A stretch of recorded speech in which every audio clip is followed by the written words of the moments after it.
Nearly every day of our lives, we're surrounded by people, and inevitably, we interact with them. Perhaps because these interactions happen so often, an entire branch of psychology is devoted to the study of how individuals think, feel, and behave in social situations. It's called social psychology. Basically, man is a human animal, of course, a social animal, and everything we do is usually interacting with other people, and our interactions with other people can cause us grief, can cause us happiness, can really determine the quality of our lives. And so as a social being, this is probably one of the most important aspects of study that we can be involved in. Social psychology is the study of normal human behavior, and it's the study of sort of macro behavior, the large things we do with other people. We're not looking at abnormal behavior. Rather, we're looking at the sorts of things we all do every day. And it focuses on the implications of the fact that we are social creatures. We live with other people. How are we different as a result of the fact that our lives are impacted by the existence of others?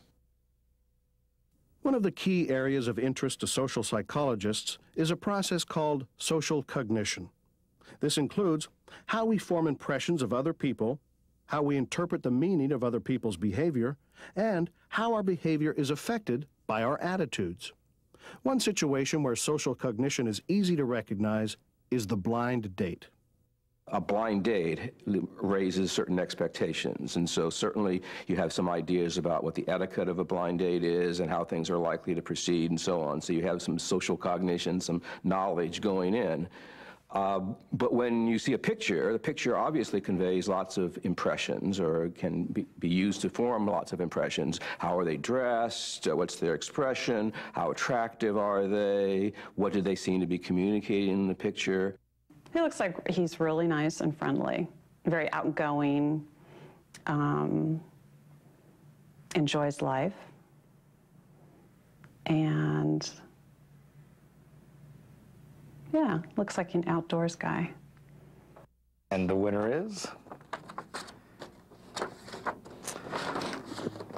She looks a little older than me, possibly. She looks a little more refined, possibly, than me. And she looked like she could be some fun. She's got a nice smile there. I think he's probably into fast cars, motorcycles. He's probably into football, for sports, spectator sports. He may have played football in high school or wrestling. By looking at this photograph, I think she's a business type, refined type, mostly by the jewelry. Yeah, it would be the jewelry. And that would be it. And the length of her hair. She doesn't have really like long hair. It's a little more reserved. If I saw James across the room at a party, I probably wouldn't think I'd have a whole lot in common with him, just by seeing him, until I get to talk to him and find out who he is and get to know him better. If I was at a party and I saw her across the room, I don't know if we would have much in common. By judging by the way she's dressed here, I would think not, but I would have to watch her actions and how she, is around the party. But I'm sure I could strike up a conversation. The question of how do we do it, how do we form these perceptions of other people is an unanswered one as yet. It's very complicated. It seems as though we use almost any kind of information. If you're looking at a photograph of another person, you look at the eyes, you look at their hair, you look at the color of their hair, the style of their hair, the expression on their face, and you seem to use each of those as a basis for making an inference about what kind of person they might be, what kind of personal qualities they would have, and how would they treat you. Hello, you must be Julie. Nice to meet you. Pleased to meet you. How are you? I brought this for you. Thank you. Very sweet. I'm doing good. I'm Julie. Oh yes, I'm James. Let's sit down. Have a seat. Sure, go ahead. Thank you. On a blind date, the two people involved usually have very little information about each other. So in those first few moments, their mental processes are in overdrive as they form judgments and draw conclusions about the stranger they're meeting. Social psychologists refer to this process as person perception.